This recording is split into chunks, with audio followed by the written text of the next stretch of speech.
Mga kwento ni Felmo.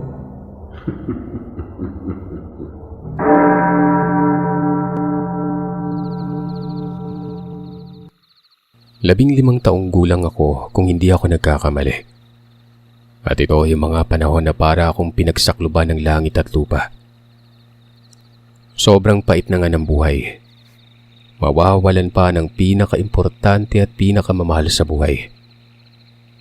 Namatay ang nanay ko sa isang krimen na nagdulot sa akin ng matinding depresyon. Humantong ito sa galit na tila walang katapusan. Gusto kong mamatay ang pumatay sa nanay ko. Ni ultimo dugo niya ay iinumin ko pa. Sa kahuli-hulihan, napawalang sala ang mismong taong nakita ko na pumatay sa nanay ko. Itago niyo na lamang po ako sa pangalang Danilo. Taga Samar sa kasalukuyan, pero tubong Mindanao, sa South Cotabato.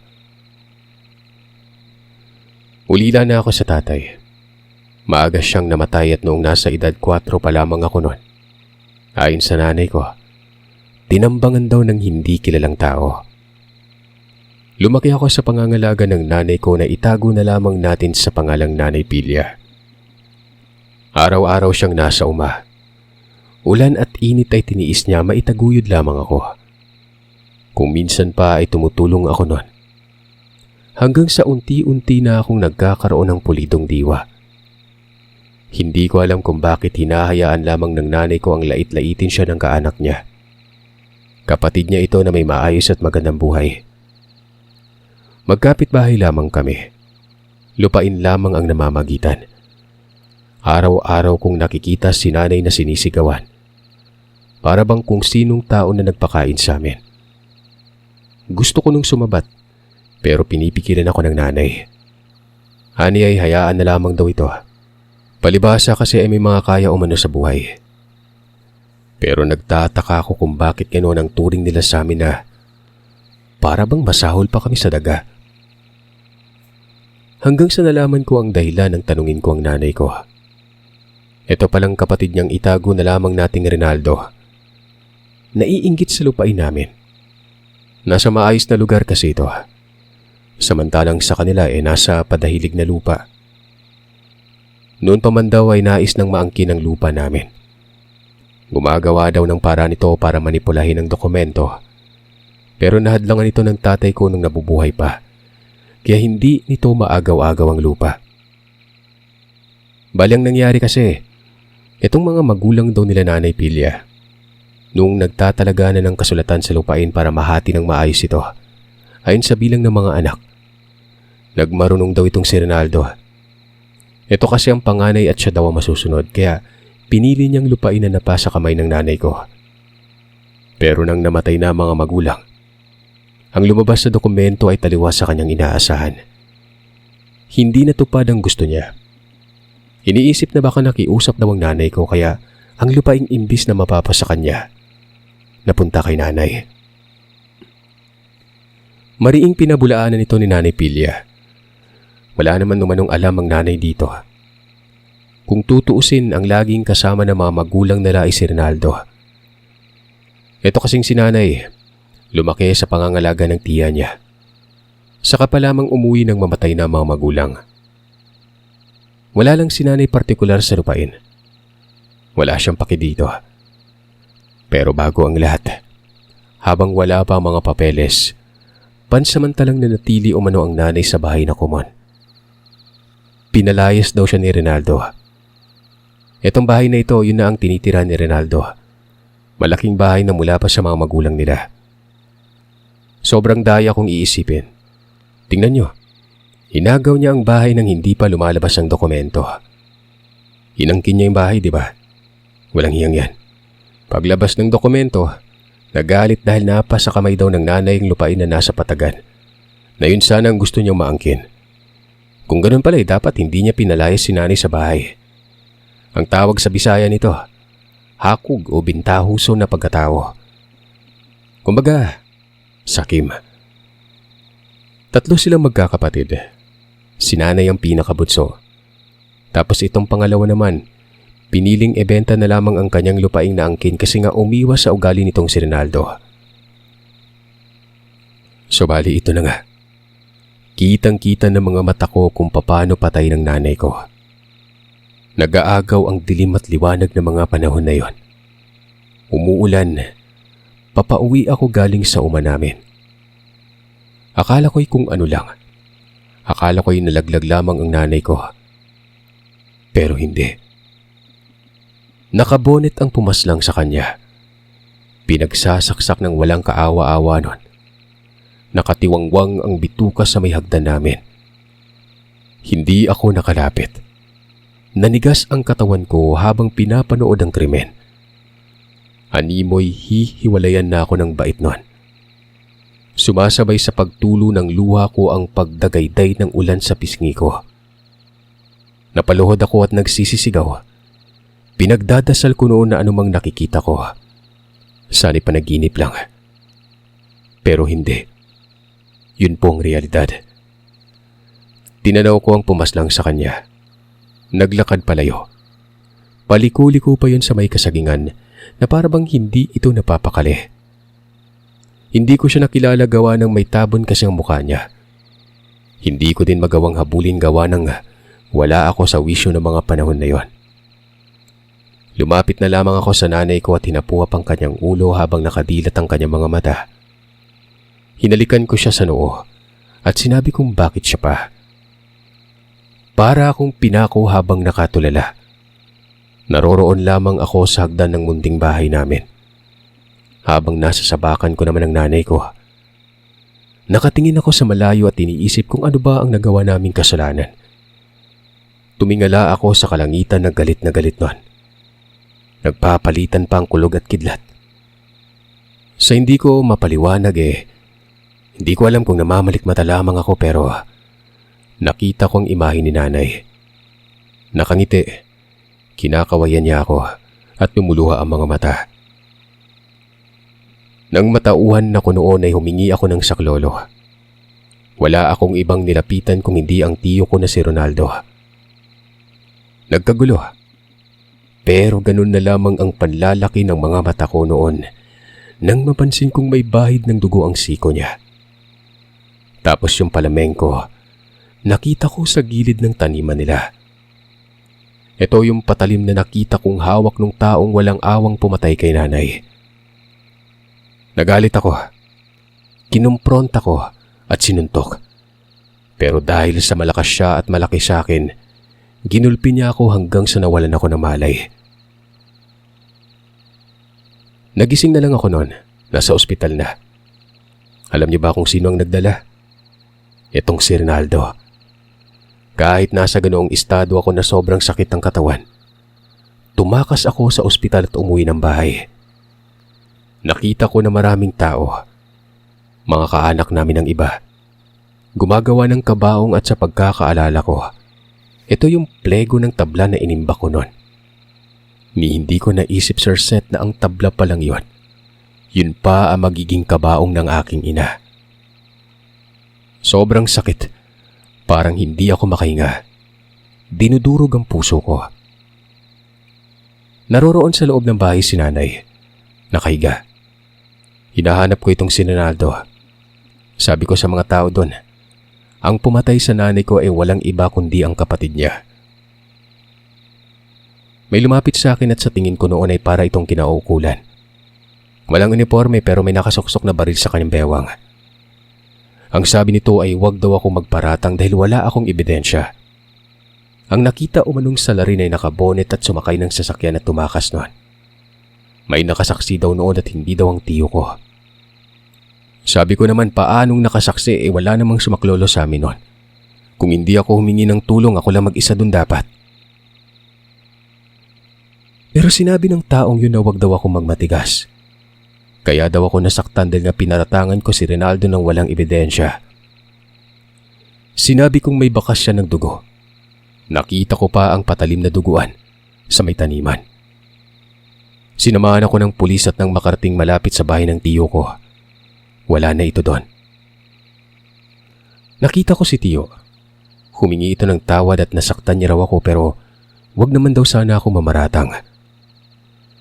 Parang pinagkaitan ako ng tadhana. Napaiyak na lamang ako noon sa sobrang galit. Hinatak ako ng pulis at sinabing wag mag-iskandalo. Kung may pagdududa daw ako noon, bakit hindi ko na lamang sampahan ang kaso? Ito'y mahirap kapag dinadaan sa batas ng hustisya. Pero ang gusto kong mangyari talaga, patayin din ang pumatay sa nanay ko. Kung sakaling magsampa ako ng kaso, sino namang maniniwala?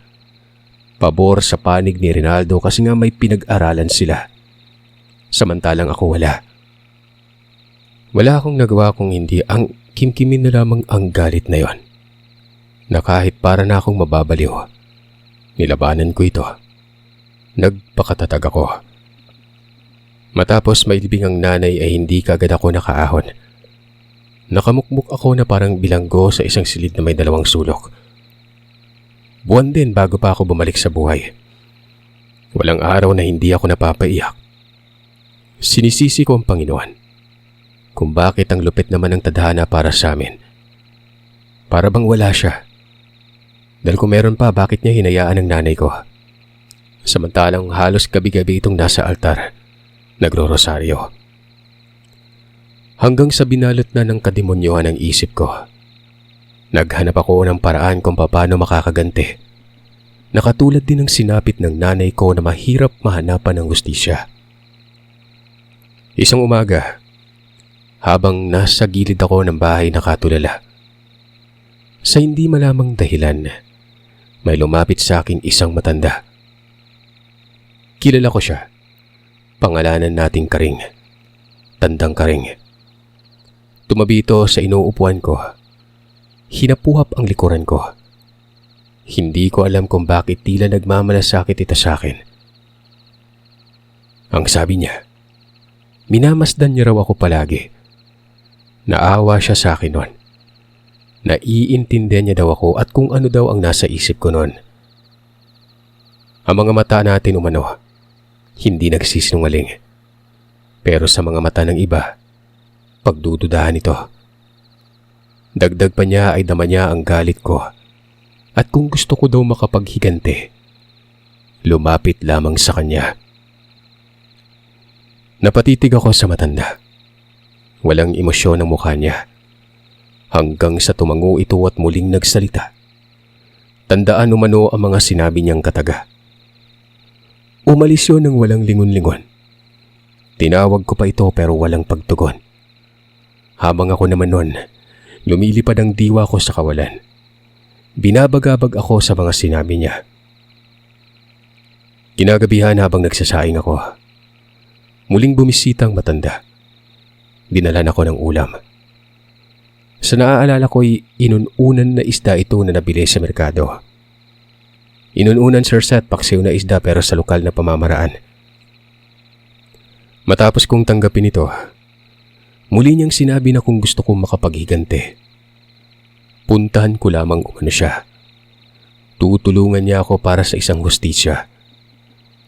Kilala niya ako noon, maging ang mga magulang ko ay kilalang kilala niya. Kilala niya rin umano kung sino ang dahilan kung bakit namatay ang tatay ko. Kung sino daw ang pinupunto ko. Ito na rin umano yung taong yon. Nanlaki ang mga mata ko. Patalinghaga ang kataga. Pero mabilis kong naproseso kaagad ito. Iisa lang na tao ang pumatay sa nanay at tatay ko. At yun ay walang iba, kundi si Rinaldo. Hindi muna ako nagdesisyon. Pinag-isipan ko yon. Baka kasi itong matandang ito, hindi mapagkakatiwalaan. Kilala ko siya pero tahimik na tao at walang pamilya. Iniwan kasi ito. Walang nakikisalamuha sa kanya dahil nga sa ugali nito na parang irihis. Yung tipong may sariling mundo at sobrang sungit nun. Mula noong huli naming pagkikita ay hindi na ito bumalik pa. Habang ako naman noon patuloy sa pagkabagabag at hindi napapanatag. Hanggang sa pinuntahan ko ito sa kanila. Malapit lang naman ang tirahan niya. Mga 3 hektaryang layo. Hapon yun at galing akong uma. Pagkabungad ko pa lamang sa bakuran niya, nakabungad na rin ito sa akin na para bang inaasahan niya na ang presensya ko. Lumapit ako habang nakayuko. Nagsalita si Tandang Karing at ang sabi nito, pumasok daw ako ng bahay. Hindi naman ako noon nagsalita. Sumunod na lamang ako sa kanya. Malaki ang bahay ni Tandang Karing, pero siya lang mag-isang nakatira. Kulob at wala namang siwang sa loob pero may ilaw na lampara. Nakakapagtaka kasi nga may araw pa naman pero ganoon ang nakikita ko. Hanggang sa sinabi niyang sinadya niyang maging madilim ang loob dahil inaasahan niya daw ako. Kung tutuusin ay hindi niya gagawin ito dahil matagal niya nang kinalimutan ng masamang gawain. Pinaupo niya ako sa upuan na malapit sa may kusina. Makakaganti daw ako sa oras na sundin ko lamang ang mga tinuturo niya. Kako naman, ano ang mga yon? Doon niya sinabi sa akin na isa siyang hukluban. Na mga panahon na yon ay hindi ko alam kung ano ang hukluban. Pero ipinaliwanag niya ito. Ayon sa matanda, lahat ng uri ng kulam, barang at kung ano-anong padaot ay kaya niyang gawin. Pero hindi niya na ito ginagamit. Buhat nang wala naman siyang napapala.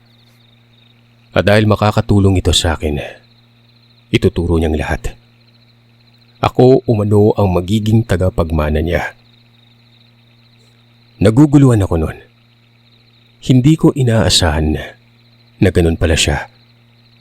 Pero ano pa bang magagawa ko kung sa pamamagitan lamang ng paraang ito ako makakahanap ng hustisya?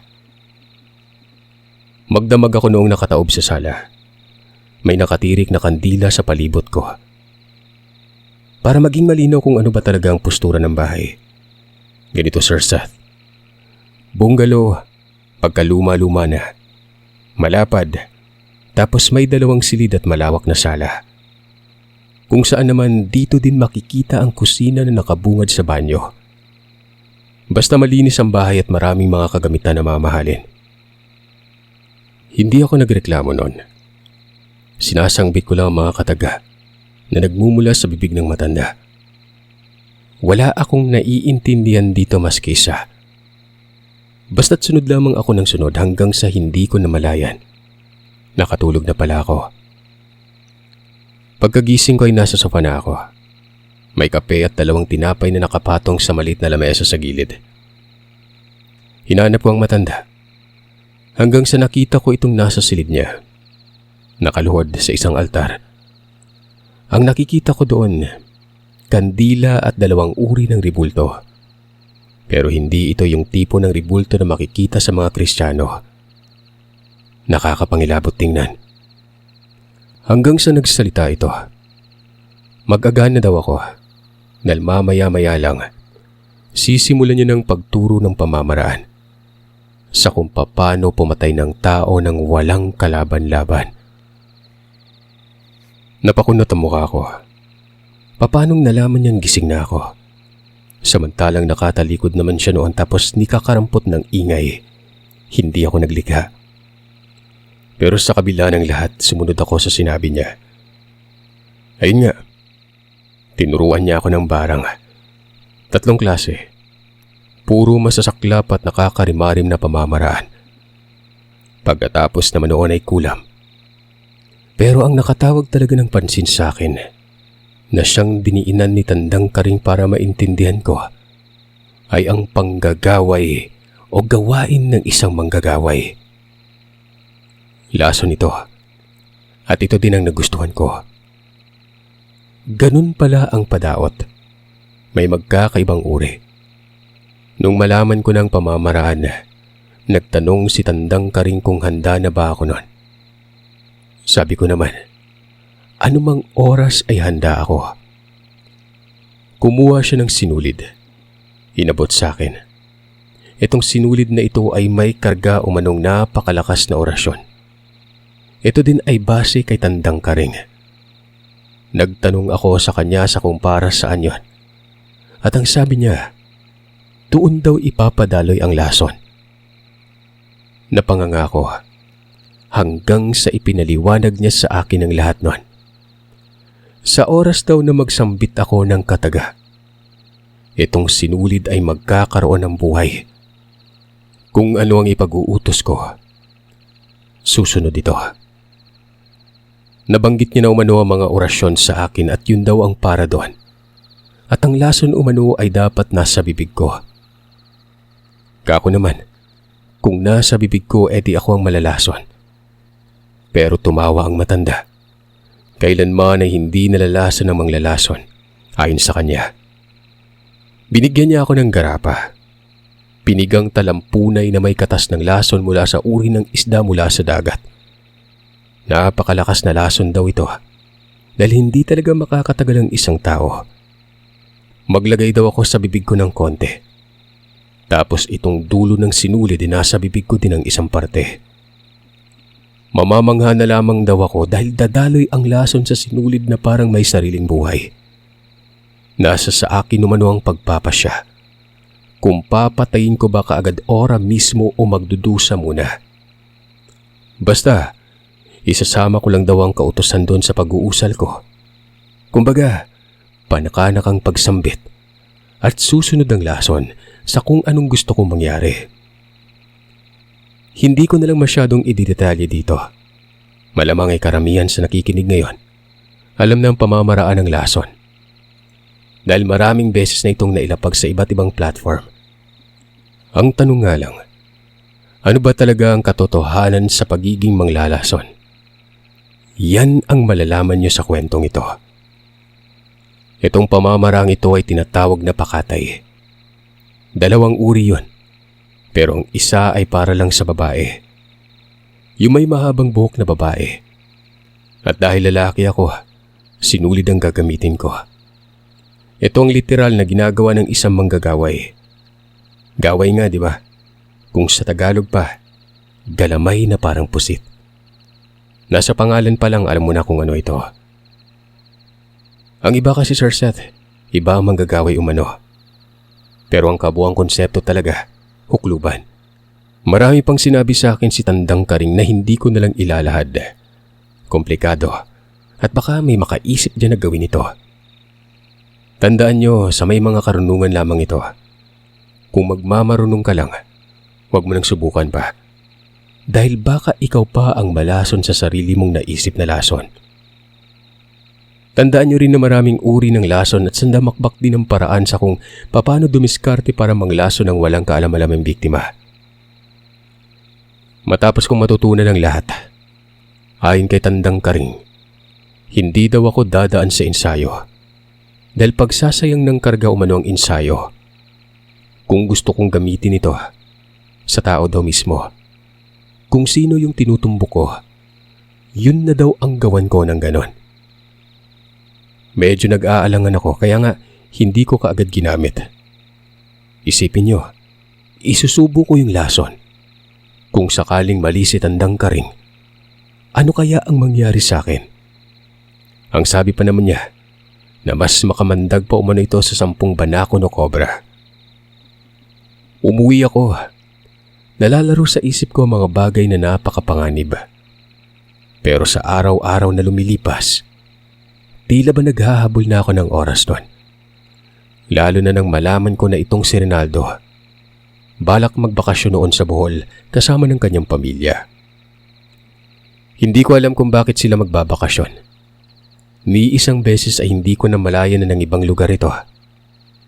Tapos matagal-tagal daw sila doon. Mapapaisip ka talagang may kakaiba. Hindi kaya dahil sa pag-iwas sa isyo. Dahil nga umugong talagang bali-balitang may kanalaman ito sa pagkamatay ng mga magulang ko.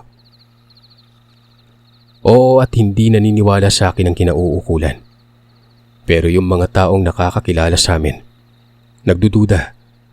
Buhat ng noon pa man ay alam na nila ang ugali ni Rinaldo na tungkol nga sa ginagawa sa amin noon. At alam din nila ang interes nito na angkinin ang lupay namin. Dito ay nakapagdesisyon ako na gawin na ang pamamaraang pagkatay. Hindi naman ako sigurado, pero nagsawalang bahala na lamang ako noon. 3 araw bago sila aalis, Tanghali yon. Nasa loob lamang ako ng munting bahay ko. Kumakabog ang dibdib ko. Pawisan at balisa. Itong sinulid na nakabugkos lang sa bagay na tinatawag ni Tandang Karing na tadyang. Hinawak-hawakan ko ito. Buto ng tao ang pinaglagyan ng sinulid. Hinihimas ko lang. Dahan-dahan kong kinakalas ang sinulid at diretso ito sa pinggan. Habang ginagawa ko ito ay inuusal ko na ang mga kataga. At habang nangyayari naman yon, nakakarinig ako ng kung anong tinig na parabang bulong na hindi ko maintindihan. Paus yon. Nakakapangilabot ang tinig na yon. Parang ganito.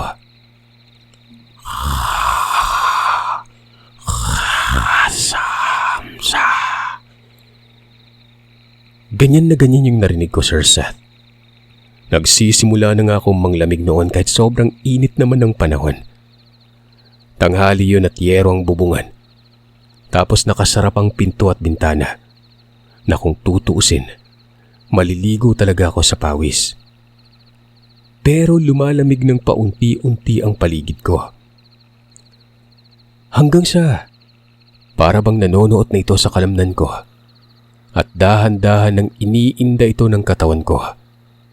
Nanginginig na talaga ako noon. Sabi ko, puntahan mo si Rinaldo. Dalhin mo ang mensahe ko sa kanya.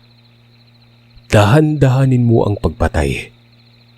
Dahan-dahan na yung tipong makakaranas siya ng hirap na nararanasan ng kalooban ko. Matapos kong makapagsalita, paniwalaan niyo man ako o hindi, gumalaw ang sinulid. Maikling sinulid lamang ito na isang dipa ang taas nun. Pero lumawig ito at kitang-kita ko kung paano sumasayaw ang dulo at naghahanap ng butas para makalabas sa bahay. Dito ko na napagtanto na totoo ang mga sinabi sa akin ni Tandang Karing. Hindi ako gumalaw nun. Nagpapatuloy lamang ako sa pag-usal. Hanggang sa bigla na lang may pumasok na pangitain sa isipan ko. Pangitain kung saan para akong lumulutang at patungo sa bahay ni Rinaldo. Para bang ako na ang dulo ng sinulid. Nakadepende na po sa inyo kung paniniwalaan niyo ako pero ganito po talaga yung naramdaman ko nun. Yun pala ang manggagaway. Lumalakbay ang diwa kung saan naglalakbay ang sinulid nun. Nakakamangha. At dahil dito'y natuwa ako. Naisip ko noon na hindi si Rinaldo ang uunahin ko, kundi ang asawa niya na may singpangit din niya ng ugali. Na kahit isang guni ko pa sa kanya ang kabiyak niyang si Rinaldo ang pumatay sa nanay ko. Pero sinampal pa ako nito ng kahihiyan.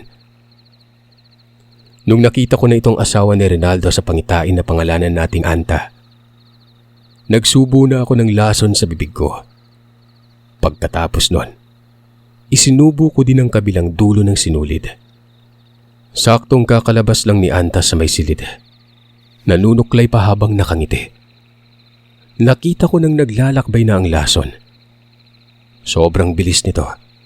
Basta, dumadagayday ito na parang buhay na tubig. Hanggang sa yung sinulid sa kabilang dulo. Pasimple lang na dumampi sa labi at umuwi na ito. 1.5 oras ang nakalipas.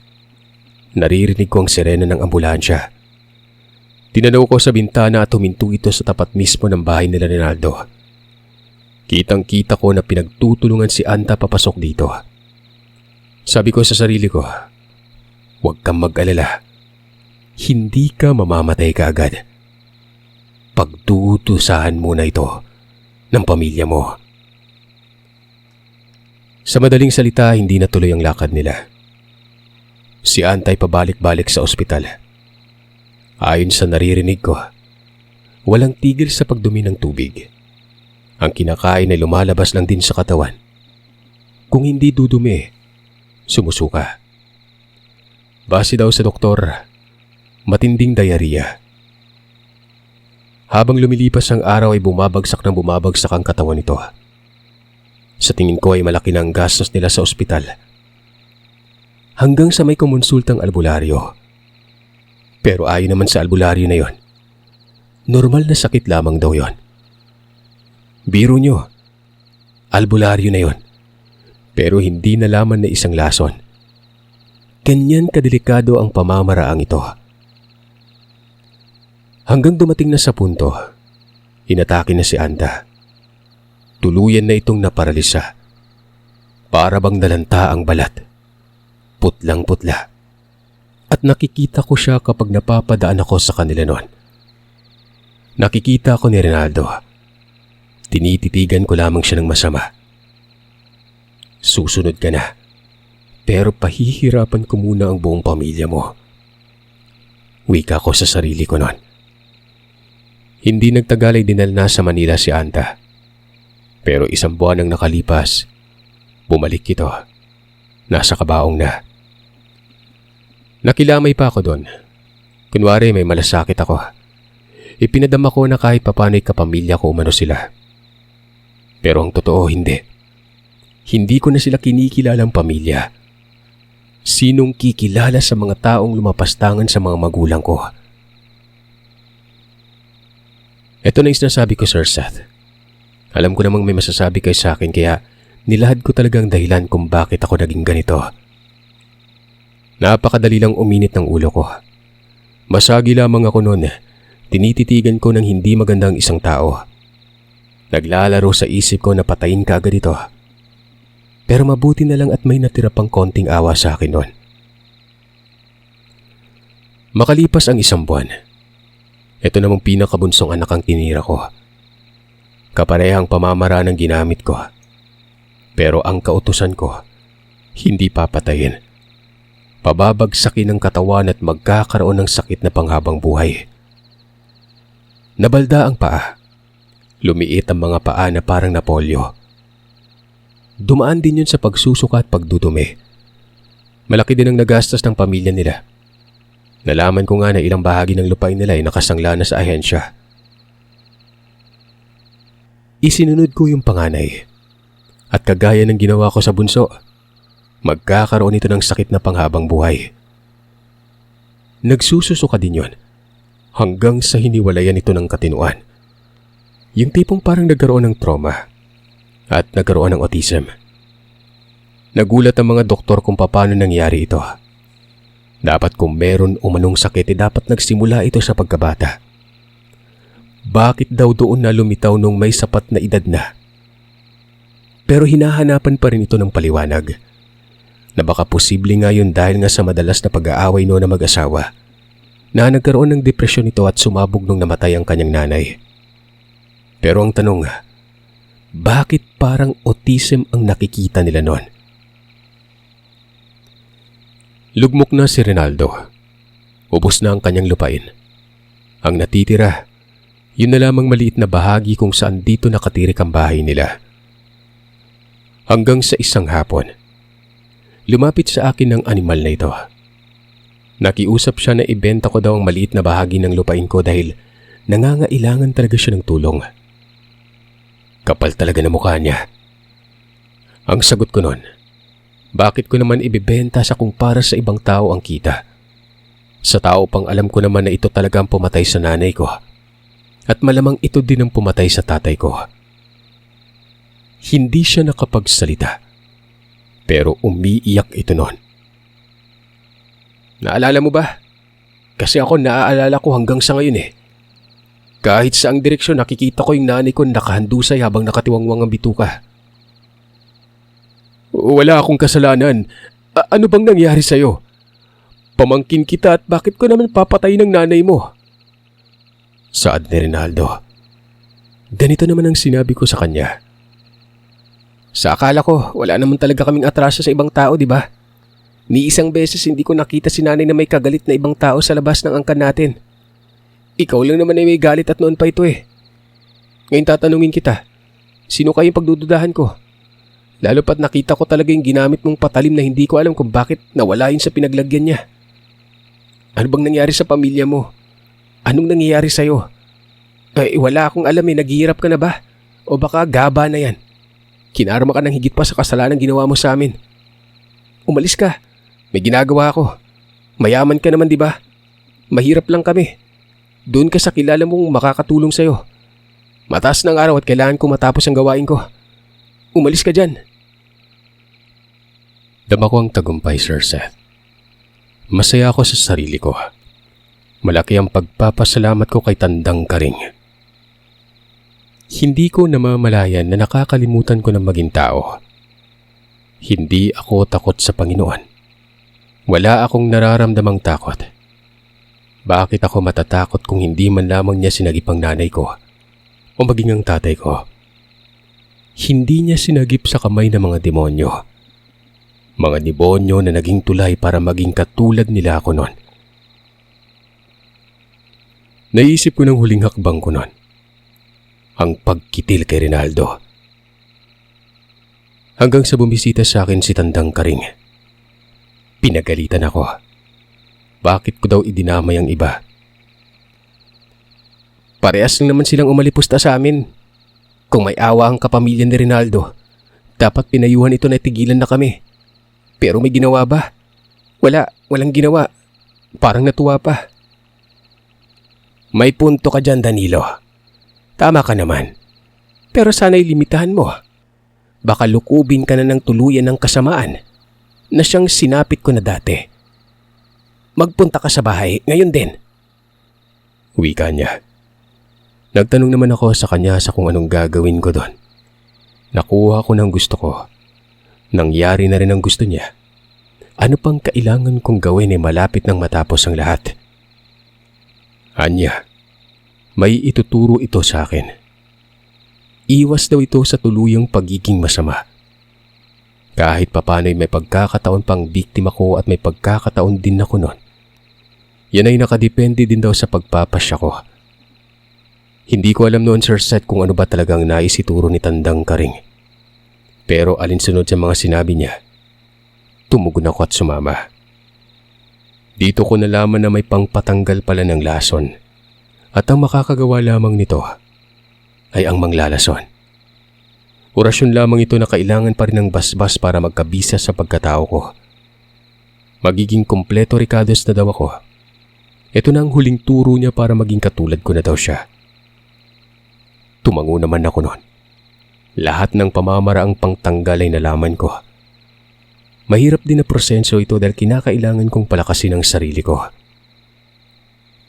Kumbaga, malupitang karga sa katawan. Unang pampatanggal ay tapik. Ikalawa ay bulong. Ikatlo ay tubig na may orasyon. Ikaapat, higop. At ang ikalima, sariling buhay. Ito na yung kapag hindi natanggal ang lason sa mga unang pamamaraan. Buhay ko nang isusugal ko kung gusto ko pang buhayin ng isang tao nun. Pero sinabi ko naman na pwede ko namang hindi patayin. Nauutusan ko naman ang lason. Bakit kinakailangan pa ng kapalit na buhay kung ibabalik ang buhay ng isang tao? Darating din sa punto, iho, na lahat ng lalasunin mo papatayin mo na. At hindi maiiwasan dyan na pati ang sarili mong pamilya ay madadamay. Sakit ito, Dong. Sakit na ang pagiging manggagaway. Hindi ka mapapakali kapag hindi ka nakakapanglason. Kahit sinong albularyo ang tanungin mo, sakit ang pagiging manglalason. Sakit na nga ang pagkakaroon ng karunungan, paano pa kaya ang lalason, di ba? Maski gaano mo pa kamahal sa buhay, lalasunin mo. Maniwala ka sa akin, dahil dinaanan ko yan, kaya nga sinabi ko sa iyo mga pamamaraan na pangtanggal. Alam mo na din ang barang at kulam, di ba? Para kang sandata o mandirigma ng kadiliman. Paliwanag niya. Ano't ano pa man, kasamaan pa rin ito. Kahit may mapagpipilian pa. Pero sa huli, hindi ito nakakabuti. Pero Sir Seth, kung sino pa ang nagturo sa akin ito, siya pa ang laging gumagabay. Matapos ko kasing matutunan lahat-lahat sa kanya, araw-araw niya na akong dinadalaw. Nung una, kung kinalimutan ko ng Panginoon, para bang nanumbalik ako sa kanya dahil ito kay Tandang Karing. Nais niya maagapan lahat bago pa mahuli. dahil magkakaroon daw ako ng sariling pamilya balang araw at ayaw niya mangyari sa akin ang nangyari sa kanyang pamilya noon. Nilason niya ang sarili niyang asawa. Kamuntikan na mamatay. Iniwan siya nito pagkatapos noon. Ultimong ang mga anak niya. Iniwan na rin siya. Kung ano man daw ang pagkakamali niya na pinagsisisihan niya noon, yun daw ang dapat kong isiping maigi. Tama daw, hindi biro ang mawalan ng magulang. Pero mas hindi biro ang iwan ng anak at hindi kilalanin ng mga ito. Doon ko sinimulang kumalma. Yung tipong binabantayan ko lagi ang mga kinikilos ko kung tama ba o mali. Nagiging maingat na ako sa lahat ng mga bagay. Pero hindi pa tapos ang paghihiganti ko. Kung ano man ang nais para sa akin ni Tandang Karing, lulubusin ko lamang ito matapos na mamatay si Rinaldo. Doon ko na talaga aayusin ang buhay ko noon. Ibang pamamaraan ang ginamit ko kay Rinaldo, Sir Seth. Hindi pakatay, kung hindi laso na may kasamang barang. Nag-alaga ako noon ng 3 butiki. Sa dingding lang ng bahay ito makikita. Pinapakain ko ng mumho o kanin. Tapos minsan ay nanguhuli ako ng langaw para ipakain dito. Para akong baliw. Kung sa bagay, hindi naman talaga matinong gawain yon. Hanggang sa napaamo ko ang mga butiki. At dito ko na sinimulang sumambit ng mga orasyon. Sinusubukan kong susunod ba ito sa kung anong sasabihin ko. Sa oras na tumalabang talandro, titingnan ko kung kusa bang susunod yon. Kung iniisip ng iba na napaka-imposible ito. Walang imposible sa karimlan, mga kagiliw. Kahilingan lang ang kulang. May basbas na ang lahat. Sa tingin ko kasi mas madaling kausapin ang mga alagad ng dilim kaysa sa sinasamba natin. Kasi nga may kapalit, di ba? Sa tabi ng bahay ay may puno ng chiko. Nang gilid naman ito ay maisan na namin. Maraming tudling at matataas na noon ang mga mais na itinanim ko. Pero tanaw ko mula sa bahay ang tirahan ng kinamumuhian ko noon. Sa chikong ito, dito ko inilipat ang mga alaga ko at pinapakain. Araw-araw yon. At siguro kung may nakakakita lamang sa akin, iisipin nilang baliw na ako. Matapos noon ay dito ko na napapansin na sumusunod na sa akin ang mga alaga ko na yon. Isipin nyo, malayo pa lang ako. Kapag nakikita nila ako ay nagsisibabaan na sila. Kapag bumulong ako kasama ng talandro, babalik ang mga ito sa pagtatago. Sinasabihan ko pa ang mga iyon na mag-iingat sa mga uwak kasi nga pagkain sila nito. 1 buwan din yon. At habang tumatagal ay mas lalo kong nahahasa ang mga ito. Para na rin mga tao na kung ano man ang sinasabi ko, naiintindihan nila. Tingin ko ay handa na mga ito. At yun na nga, sinubukan ko. May karga ang mga alaga ko, kaya malakas ang poder nito. Sabi ko, ihatid ang lason sa taong kinamumuhian ko noon. Dilaan lang ang pagkain. Basta yung mga bagay na isinusubo sa bibig nito. Walang ano-anong nagpulasan ng mga yon. Napapangiti ako dahil nga nakikita ko ang pag-uuna nila sa umanang takbo. Habang nangyayari yon, nagsimula na ako ng barang.